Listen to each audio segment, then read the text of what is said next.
I still hear the drumming, but there's no drum, and no one alive is playing it. This happened when I was 16. I lived in my uncle's house in a small village in southeastern Nigeria. We were there because my mother was sick, and my uncle said the village air would help her. I didn't like it. Too quiet. Too many old stories. The one story everyone whispered about was the drummer's curse. They said a boy named Okoro used to be the best drummer in the village, but he was proud and played during forbidden hours, late at night, under the full moon. One night he didn't come back. Only his drum was found, still warm, with fresh blood on the skin. Since then, they said anyone who hears drumming at night, especially when there's no festival, is being called by him. If you follow the sound, you never return the same. I thought it was just village talk until it happened to me. It was around 1 a.m. I woke up suddenly, heart pounding. There it was, soft drumming, not loud, just steady, dum, dum, dum, dum. I thought maybe someone was practicing for a festival, but there was none that week. And who plays at 1 a.m.?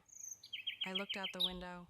The compound was empty, but the sound got louder, like it was coming from the bush behind the house. Something told me not to go, but I was curious. Or maybe something pulled me. I took a flashlight and tiptoed out, barefoot.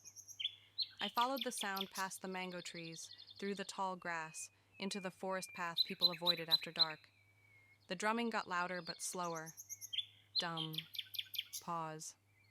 Dum, dum. My chest felt heavy. The flashlight started flickering. Then it died. Total darkness. I turned around to go back, but I didn't know where I was anymore. Then I saw something. A drum. Just sitting there. Not being touched. But it was playing. I swear. No one was touching it, but it was beating on its own. And then, from behind the trees, I saw a boy. No, not a boy. Something that looked like a boy, but wrong. His skin looked like bark. His eyes were too dark. He didn't blink, just stared. He lifted a hand slowly and pointed at me. The drum stopped. My ears rang with silence. Then I heard it, play or be taken. I ran. I don't remember how I found the way back, but I burst into the compound screaming. My uncle found me at the door, shaking, covered in mud. Since that night, I've had two problems. My fingers twitch like they want to drum on things, tables, chairs, even my legs when I'm trying to sleep. Every full moon, I hear him. The drumming starts faintly, just outside my window.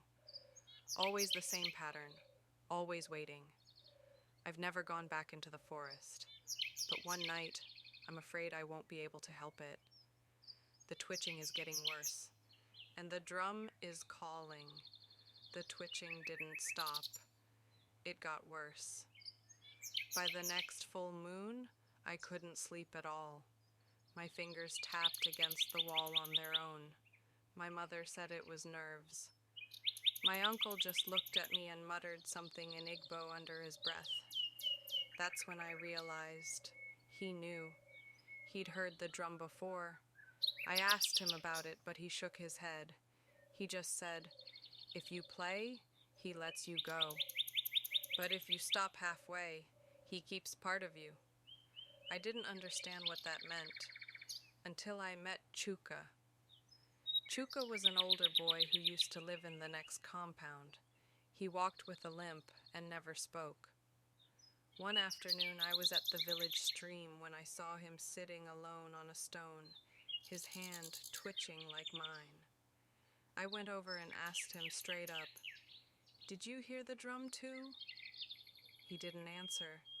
He just pulled up his shirt sleeve. His arm had scars shaped like small drumsticks, or fingers. I never went near him again. On the third full moon since it started, I made a mistake. I was lying on my mat when I heard the drum again. This time it was louder than ever. I thought maybe if I looked out the window, it would go away. I peeked through the curtain and saw him, the drummer, standing in the middle of our compound. His face looked the same, smooth like wood, eyes like wet coal, and around his neck, tiny bones strung like a necklace.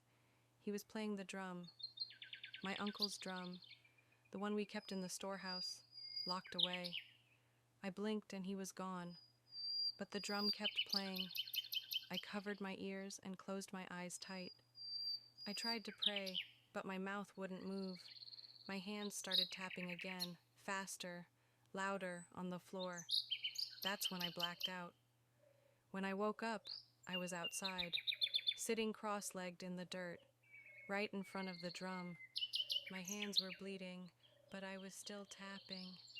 My mother found me just before sunrise. Since then, I've been banned from going outside after dark.